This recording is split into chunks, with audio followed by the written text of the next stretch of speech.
الفیل، ابرہا کا واقعہ۔ یہ تقریباً رسول اللہ صلی اللہ علیہ وسلم کے پیدا ہونے سے تقریباً 50 دن پہلے ہوا تھا۔ اس کا بیک گراؤنڈ یہ ہے کہ دوس ثعلبان ایک شخص تھا، وہ جا کر حبشی بادشاہ سے اس نے 7000 فوج لے کر ریال کی قیادت میں ابرہا سے لڑنے کے لیے تیار کیا۔ تو ابرہا نے اسی کو شکست دیا، ریال کو قتل کیا، تو اس پر حبشی بادشاہ بہت زیادہ غصہ ہو گیا، تو اس نے یہ قسم کھائی کہ میں ابرہا کے سر پر پیر رکھوں گا اور یمن کے مٹی پر بھی پیر رکھوں گا۔ تو ابرہا نے ایسا کام کیا کہ اس کو امپریس کرنے کے لیے اور اس کو قسم کرنے کے لیے سب سے پہلے اس نے یمن کی مٹی بوری میں باندھ کر اس کو بھیجی اور اپنا سر کو ٹینڈ کر دیا اور اس اپنے بالوں کو بھیجا کہ آپ اس پر قدم رکھو اور اپنا قسم پورا کرو، اور وہ بھی آپ کا ایک لیڈر تھا، لیکن وہ آپ کے باتوں کو ماننے والا نہیں تھا اور ایک نافرمان تھا، اور میں بھی ایک لیڈر ہوں، آپ ہی کا ہوں، اور آپ مجھے جو حکم دے دیں گے میں اس کو مانوں گا۔ تو اس نے اس کو امپریس کیا اور راضی کیا۔ تو اس کے لیے ابرہا نے ایک اور کام کیا کہ اس کو اور امپریس کرنے کے لیے اس نے قلیس کی آبادی بنائی اور کہا کہ آج سے بعد 20 سال کے بعد لوگ جو ہے کعبے کی طرف نہیں جائیں گے اور ادھر آئیں گے اور ادھر حج کریں گے۔ تو اس پر عرب کے لوگ بہت زیادہ غصہ ہو گئے۔ تو بنو کنعان کے ایک شخص تھا، وہ جا کر اس قلیس میں اس نے پیشاب کی، تو اس کی وجہ سے ابرہا بہت زیادہ غصہ ہو گیا اور حبشی بادشاہ سے کہا، نجاشی بادشاہ سے کہا کہ آپ مجھے فوج دو۔ اس نے 60,000 فوج اس کو دیا اور اس نے کہا کہ میں جا کر کعبے پر حملہ کروں گا اور اس کا جو آبادی ہے اس کو مٹا دوں گا۔ تو وہ آ کر اس نے 60,000 فوج اور اس نے افریقہ سے حبشی بادشاہ نے اس سے افریقہ سے 13 بھیل ایلیفنٹ منگوائے اور وہ بھی اس کو دے دی کہ آپ کے مٹانے میں یہ بھی مدد کریں گے۔ تو وہ آ کر وہ تقریباً راستے میں اس سے بہت لوگوں نے مقابلہ کیا۔ بنو خزعم نے اس کے ساتھ مقابلہ کیا، اس نے شکست کھائی، اور خزاعہ قبیلے نے بھی مقابلہ کیا، اس نے بھی شکست کھائی۔ اس کے بعد ثقیف قبیلے کے ایک شخص نے اس کا ساتھ دیا، ثقیف قبیلے والوں نے اس کو ایک شخص دیا کہ وہ آپ لوگوں کو لوکیشن سیٹ کرے گا اور آپ لوگوں کی مدد کرے گا۔ اس کا نام جو تھا ابو روغال تھا، وہ راستے میں مر گیا۔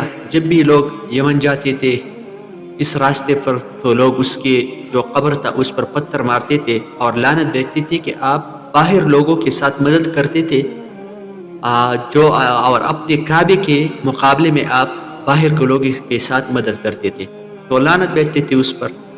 تو جب بھی وہ پہنچ گیا مغمس علاقے سے، اس نے آگے جانے کی کوشش کی، وہ مخصر علاقے تک پہنچ گیا، ادھر اس نے پڑاؤ لی اور اپنے فوج کو جمع کیا، اور ابرہا نے ایسا کام کیا کہ فوج بھجوا کر اور کہا کہ کعبے میں جتنی بھی مال غنیمت ہے اس کو سب کو جمع کرو اور میرے سامنے پیش کرو۔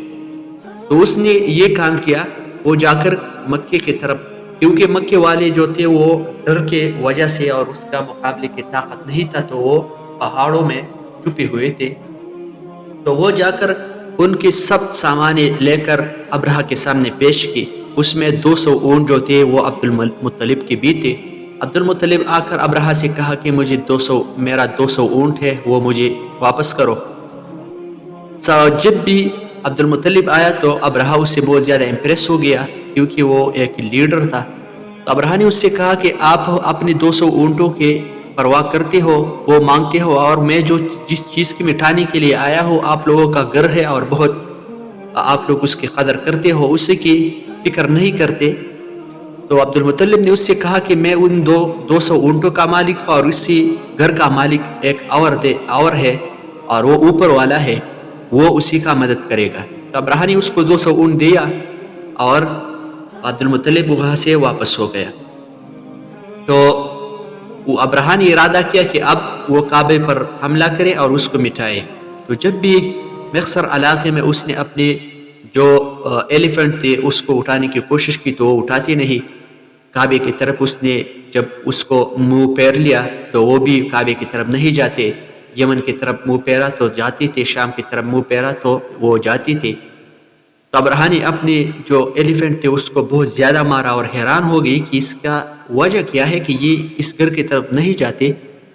تو وہ اس حالت میں تھے کہ اللہ رب العالمین نے بحر عرب سے سمندر کی طرف سے ابابیل جو تھے وہ نمودار ہو گئے، اور ابابیل کے ساتھ اس کے پاؤں میں چھوٹے چھوٹے جو پتھر تھے وہ بھی ابرہا کے پوش پر اوپر سے پھینکتے تھے، اور اس کے سر پر جب لگتا تھا تو اس کے جو تھا سر سے لے کر نیچے تک شخص کو ختم کرتے تھے، اور وہی پر وہ لوگ مرتے تھے. تو 60,000 فوج اللہ رب العالمین نے ابابیل کی وجہ سے برباد کیا. ابرہا بچ گیا، ابرہا نکل گیا، بھاگ گیا، یمن پہنچ گیا. اس پر جذام کا ایک بیماری لگی، اور وہ جب بھی یمن پہنچا تو اس کا شکل ایسا بنا ہوا تھا جیسے کہ انڈے سے تازہ بچہ نکلے، اسی طرح خوار اسی کا شکل بنا ہوا تھا. اور ادھر جو تھا یمن میں اس کا سینہ پھٹ گیا اور وہ مر گیا. اسی کے بعد اس کی حکومت جو تھا یکسوم نے سنبھالی، یکسوم کے بعد جو تھے مسروق نے سنبھالی، مسروق کے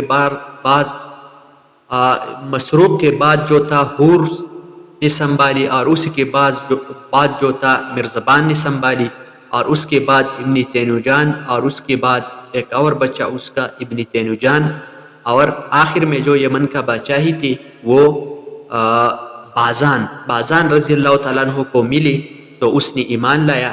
تو یمن کا جو بادشاہی تھی وہ اسلام میں داخل ہو گئے، اور یہ رسول اللہ صلی اللہ علیہ وسلم کے وقت میں بازان کا حکمرانی تھا، تو اس نے ایمان لایا اور یمن کو جو لوگ تھے وہ ایمان میں داخل ہوئے. تو یہ تھی یمن کا بادشاہی اور ابرہا کا تھوڑا سا واقعہ.